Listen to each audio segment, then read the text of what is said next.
ये इस कहानी का तीसरा भाग है। अगर आपने कहानी के पहले 2 भाग अभी तक नहीं देखे हैं, तो पहले उन्हें देख लें, ताकि आपको कहानी अच्छे से समझ आ जाए। मैंने इस वीडियो के डिस्क्रिप्शन बॉक्स में इस कहानी की प्लेलिस्ट का लिंक दिया है। साथ ही ऐसे और वीडियो देखने के लिए हमारे चैनल को सब्सक्राइब करना ना भूलें। चलिए अब कहानी आगे बढ़ाते हैं। पिछले भाग में हमने देखा कि कैसे नवीन अपनी क्लास में लड़कियों के कपड़े पहनना शुरू किया और नवीन की आंटी ने उनकी बेटी रूपा की शादी में नवीन को वाणी के रूप में शामिल होने के लिए आमंत्रित किया है और नवीन और उसकी माँ रेखा को नई साड़ी भी दी। अब उसके आगे शादी के दिन रेखा और नवीन विवाह स्थल पर पहुंचे। हॉल की हवा में अगरबत्ती की सुगंध फैली हुई थी और चारों ओर रंग बिरंगी सजावट, फूलों की मालाएं, चमकदार लाइटें और हल्की संगीत की धुन सब कुछ उत्सव का माहौल बना रही थी। रूपा ने उनका स्वागत किया और उनके लिए 2 कमरे दिखाए, एक दुल्हन के लिए जहां रूपा तैयार हो रही थी और दूसरा नवीन के लिए जहां वह वाणी बनने की तैयारी करेगा। लेकिन दुर्भाग्य से रेखा को आंटी के साथ रहना पड़ा, क्योंकि दुल्हन की तैयारी में मदद की जरूरत थी। रेखा को थोड़ा बुरा लगा। वह अपनी बेटी के साथ रहकर उसे सजना चाहती थी, लेकिन अब नवीन को अकेले ही इस चुनौती का सामना करना था। नवीन के मन में घबराहट थी। वह सोच रहा था, मैं यहां क्या कर रहा हूं? ये सब सपना तो नहीं? सुबह की शुरुआत हल्दी की रस्म से हुई, जहां दुल्हन रूपा को पीली हल्दी लगाई गई। कमरे में हंसी ठिठोली का दौर चल रहा था। लड़कियां हाथों में हल्दी की थालियां थामे गाने गा रही थीं। नवीन अपने कमरे में अकेला था, लेकिन रूपा की कुछ सहेलियां उसके कमरे में भी झांक आईं। कौन है ये, रूपा की कजिन? एक लड़की ने पूछा। नवीन ने शर्म से सिर झुका लिया, लेकिन वे उसे भी हल्दी लगाने पर जोर देने लगीं। आओ ना वाणी, दुल्हन की बहन हो, तुम्हें भी लगानी पड़ेगी। नवीन ने इनकार किया, लेकिन उसका मन डर से भरा था। अगर किसी ने पहचान लिया तो? आखिरकार हल्की सी हल्दी उसके गाल पर लग गई और लड़कियां हंस पड़ीं। नवीन को लगा जैसे उसकी मर्दानगी धीरे धीरे मिट रही हो, लेकिन साथ ही एक अजीब सी उत्सुकता भी जाग रही थी। क्या मैं सच में इतनी अच्छी लग रही हूं? उसके बाद मेहंदी की रस्म आई। रूपा के कमरे में मेहंदी वाली महिलाएं आईं और हाथों पर सुंदर डिजाइन बनाए जा रहे थे। रेखा रूपा के हाथों पर मेहंदी लगवा रही थी, लेकिन उनका मन नवीन के पास था। नवीन के कमरे में भी मेहंदी वाली आई और जोर देकर कहा, वाणी, तुम भी लगवाओ, दुल्हन की बहन हो ना। नवीन मना नहीं कर पाया। मेहंदी लगते हुए उसके हाथ कांप रहे थे। गहरे भूरे रंग की लकीरें उसके हाथों पर उभर रही थीं, जैसे कोई नई पहचान उकेर रही हो। मन में विचार आया, ये सब कब खत्म होगा? मैं लड़का हूं, ये लड़कियों की चीजें क्यों? लेकिन बाहर से वह शांत दिख रहा था, शर्म से लाल। मेहंदी के दौरान कुछ लड़के हॉल में घूम रहे थे और 1-2 की नजर नवीन पर पड़ी। वाह, ये लड़की कितनी सुंदर है, एक लड़के ने अपने दोस्त से फुसफुसाया। नवीन ने सुना और दिल की धड़कन तेज हो गई। वे मुझे लड़की समझ रहे हैं? फिर संगीत हुआ, जहां हल्का फुल्का डांस और गाने का दौर चला। छोटा समारोह होने के बावजूद माहौल जोरदार था। नवीन को दुल्हन की बहन के रूप में शामिल होना पड़ा। वह रूपा के साथ स्टेज पर खड़ी थी, साड़ी की प्लेट्स संभालते हुए। एक लड़का पास आया और मुस्कुराते हुए बोला, हाय, तुम्हारी स्माइल कितनी क्यूट है, डांस करोगी मेरे साथ? नवीन स्तब्ध रह गया। उसका चेहरा लाल हो गया।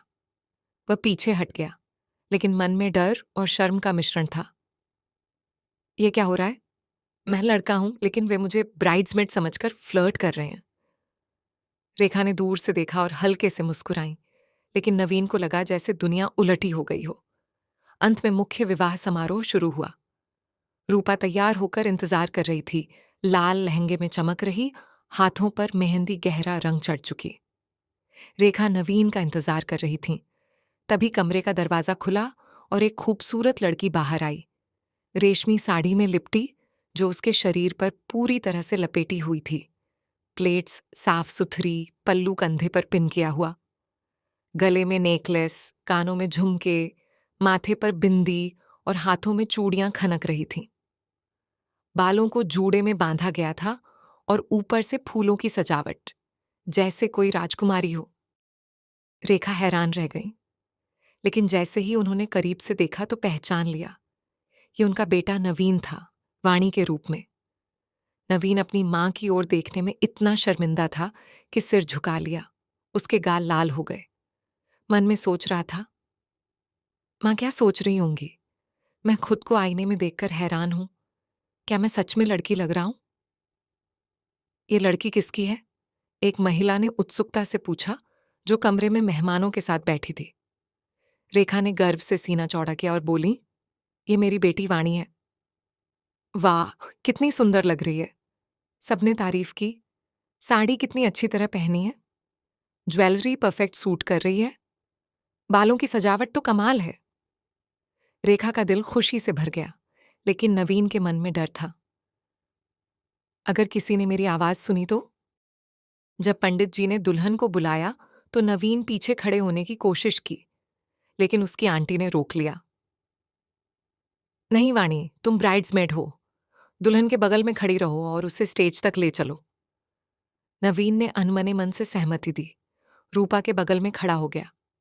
जैसे ही वे स्टेज की ओर चले, पायलों की झनकार और चूड़ियों की खनखनाहट हॉल में गूंज रही थी। लड़के तो सिर्फ आंखें बड़ी करके उनकी तरफ देख रहे थे। मंडप पर कन्यादान की रस्म हुई, जहां रूपा के पिता ने उसे दूल्हे को सौंपा। फिर 7 फेरे, हर फेरे के साथ मंत्रोच्चार और अग्नि की लपटें। नवीन अपनी मां के बगल में खड़ा था, डर से कांप रहा। मां, क्या कोई पहचान लेगा कि मैं लड़का हूं? उसने फुसफुसाया। रेखा ने उसका हाथ थाम लिया और बोली, चिंता मत करो बेटी, कोई नहीं कहेगा कि तुम लड़की नहीं हो, तुम इतनी परफेक्ट लग रही हो। आंटी ने मजाक में कहा, यहाँ इतने लड़के हैं वाणी, अगर कोई पसंद आ जाए तो तुम्हारी भी शादी यहां करवा दे। नवीन शर्म से पानी पानी हो गया। मन में सोचा, ये मजाक नहीं, डरावना है। शादी की रस्में पूरी होने के बाद मंडप पर खुशी की लहर दौड़ी। दूल्हा दुल्हन को आशीर्वाद देने का दौर शुरू हुआ। मेहमान लाइन में खड़े होकर उन्हें फूल बरसाते, मिठाई खिलाते। नवीन अभी भी अपनी मां के बगल में खड़ा था, लेकिन अब उसका मन थोड़ा शांत हो रहा था। 7 फेरों की पवित्रता और अग्नि की गर्माहट ने उसे एक अजीब सी शांति दी थी, जैसे ये सब एक सपने की तरह हो। लेकिन तभी एक युवक पास आया, दूल्हे का दोस्त, स्मार्ट सूट में सजा, मुस्कुराते हुए। हाय वाणी, तुम दुल्हन की बहन हो ना? तुम्हारी आंखें बहुत खूबसूरत हैं, उसने फ्लर्ट करते हुए कहा, आंख मारते हुए। नवीन का दिल धक से रह गया। ये क्या, अब ये भी फ्लर्ट कर रहा है? मैं लड़का हूं, लेकिन ये साड़ी और मेकअप ने मुझे इतना बदल दिया कि कोई शक नहीं कर रहा। वह शर्म से सिर झुकाकर मुस्कुराया, लेकिन अंदर से घबरा रहा था। रेखा ने देखा और हल्के से नवीन का हाथ दबाया, जैसे कह रही हूं, सब ठीक है। फिर विदाई की रस्म आई। रूपा की आंखों में आंसू, परिवार वाले गले लगाते, चावल फेंकते। नवीन को भी रूपा के साथ खड़ा होना पड़ा, ब्राइड्समेड की तरह। रूपा ने उसे गले लगाया और फुसफुसाया, थैंक यू वाणी, तुम्हारे बिना ये दिन अधूरा होता। तुम इतनी सुंदर लग रही हो। नवीन ने कुछ नहीं कहा, बस सिर हिलाया, लेकिन मन में सोचा, ये सब कितना अजीब है। मैं यहाँ दुल्हन की बहन बनकर खड़ा हूं और लोग मेरी तारीफ कर रहे हैं। क्या मैं सच में वाणी बन गया हूं? विदाई के बाद डिनर का समय हुआ। टेबल पर तरह तरह के व्यंजन, पनीर की सब्जी, दाल मखनी, नान और मिठाइयाँ। नवीन को लड़कियों के ग्रुप में बैठना पड़ा, जहां वे हंस हंस कर बातें कर रही थीं। एक लड़की ने कहा, वाणी, तुम्हारी साड़ी कितनी ग्रेसफुल है, कहाँ से ली? नवीन ने धीमी आवाज में जवाब दिया, आंटी ने गिफ्ट की। लेकिन अंदर से वो सोच रहा था, ये बातचीत, ये हंसी, लड़कियों की दुनिया कितनी अलग है।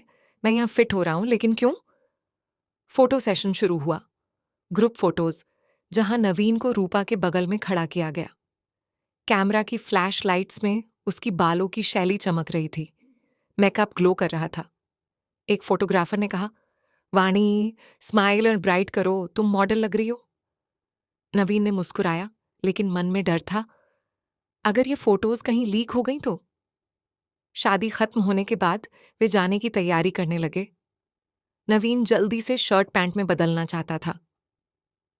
अब ये सब उतार दूं, काफी हो गया। ये हेयर स्टाइल से सिर पर भारी लग रही है, मेकअप चिपचिपा हो गया। लेकिन आंटी ने उनके लिए कार अरेंज की थी। वाणी, उस कमरे में जाओ और ज्वेलरी उतार दो, रेखा ने कहा। जैसे ही नवीन जाने लगा, आंटी ने रोक लिया। रुको, ये सब तुम्हारे लिए है, आंटी ने कहा, झुमके, नेकलेस और चूड़ियां दिखाते हुए। रेखा ने मना किया, नहीं, ये लड़की की चीजें हैं। लेकिन आंटी नहीं मानी। वाणी अब हमारी फैमिली की बेटी है, ये गिफ्ट है। और हाँ, अगली बार आना, तुम्हारी मेहंदी रस्म भी करेंगे। नवीन चुपचाप खड़ा रहा, मन में सोचते हुए, ये सफर कभी खत्म होगा या अब वाणी ही मेरी किस्मत है।